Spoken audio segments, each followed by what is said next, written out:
Assalamualaikum warahmatullahi wabarakatuh. Perkenalkan, saya Yuni Arfiani, mahasiswa program Doktoral Pendidikan IPA NIM 23042000003.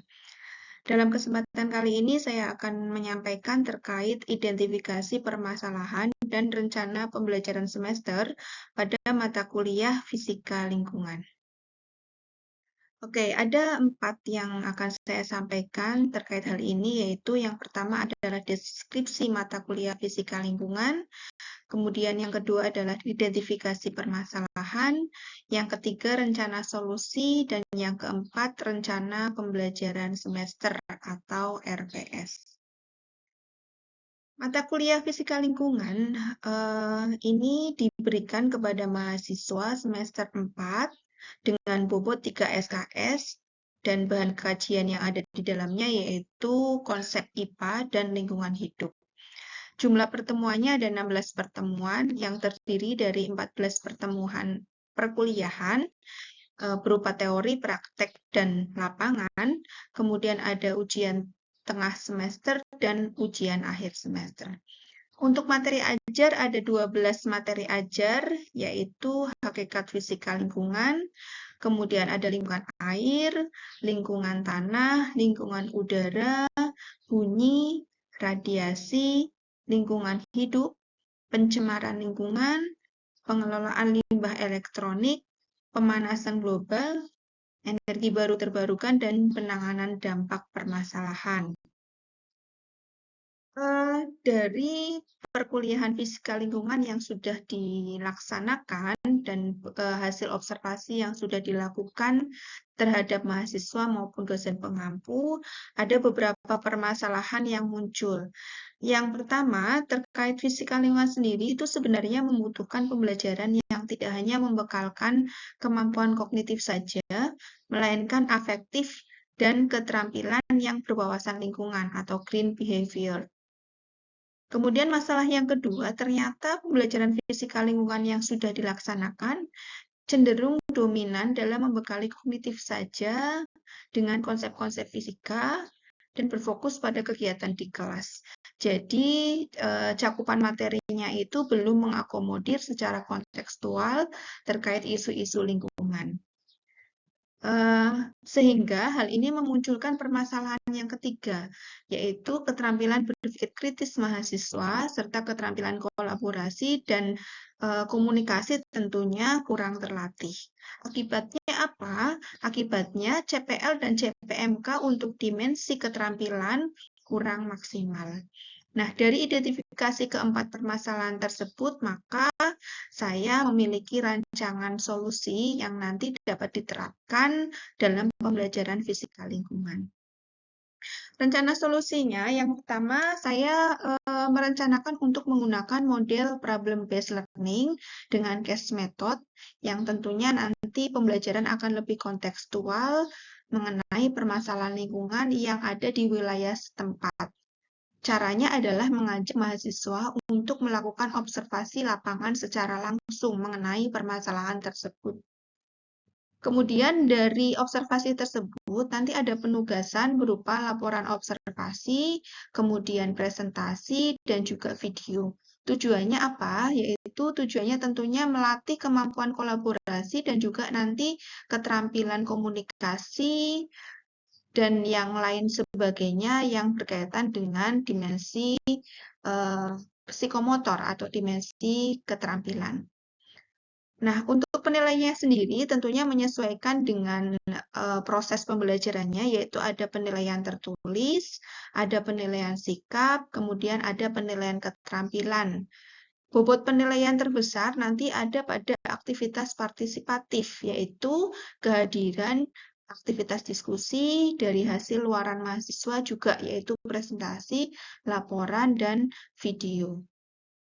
Nah, ini outline dari rencana pembelajaran semester yang sudah saya rancang. Jadi nanti untuk mata kuliah fisika lingkungan sendiri ada 4 CPL. CPL yang berkaitan dengan pengetahuan masuk ke P7 dan P8, yaitu menguasai konsep dasar ilmu lingkungan dan penerapannya dalam pendidikan lingkungan hidup. Kemudian mampu menganalisis berbagai solusi alternatif yang ada dalam mengatasi permasalahan lingkungan.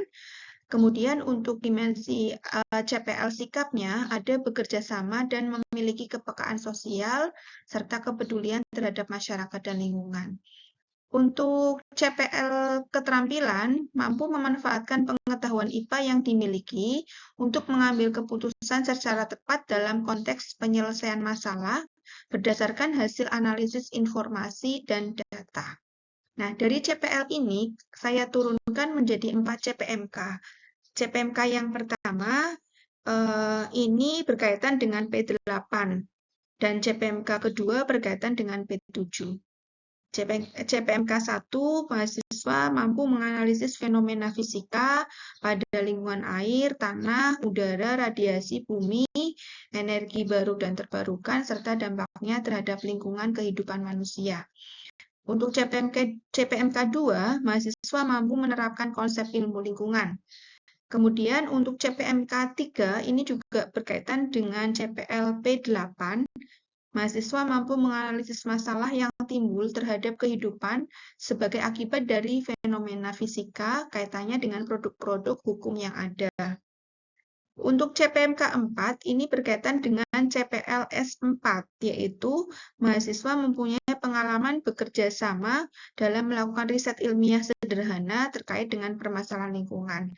Dan CPMK yang terakhir, ini berkaitan dengan CPLK 1, yaitu mahasiswa melakukan observasi lapangan, kemudian menggunakan data dan informasi yang diperoleh untuk mencari solusi dari permasalahan lingkungan tersebut.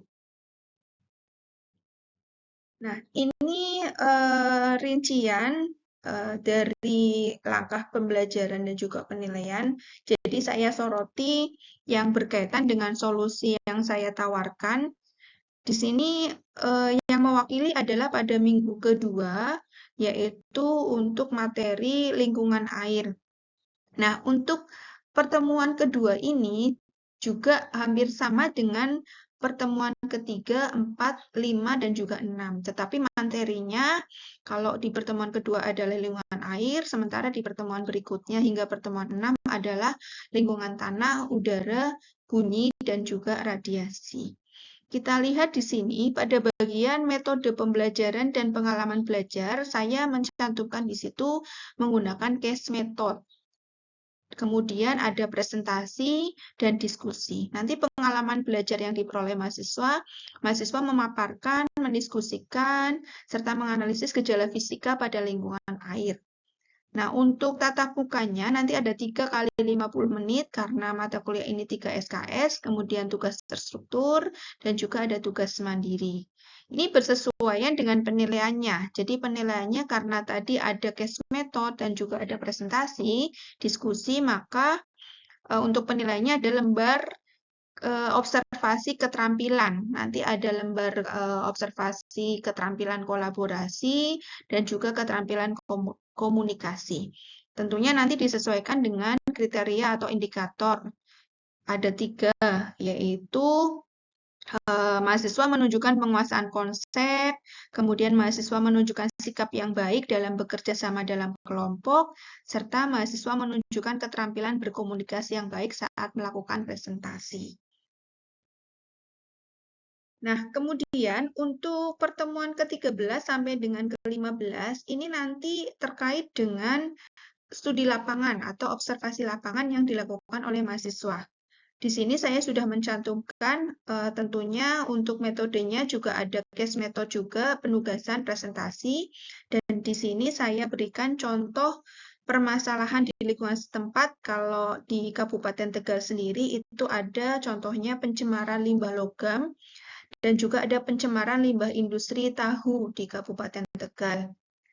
Kemudian untuk penilaiannya masih sama, jadi karena ada observasi lapangan, berarti nanti tentunya ada lembar observasi keterampilan kolaborasi, komunikasi, dan juga nanti pada bagian pembobotan nilai, ini saya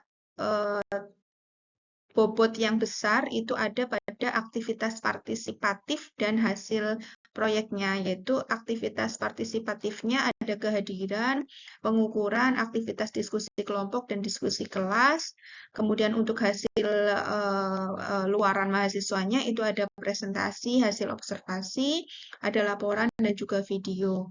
Itu masing-masing adalah 25%. Sementara untuk tugas dan kuis itu masing-masing bobotnya 10%.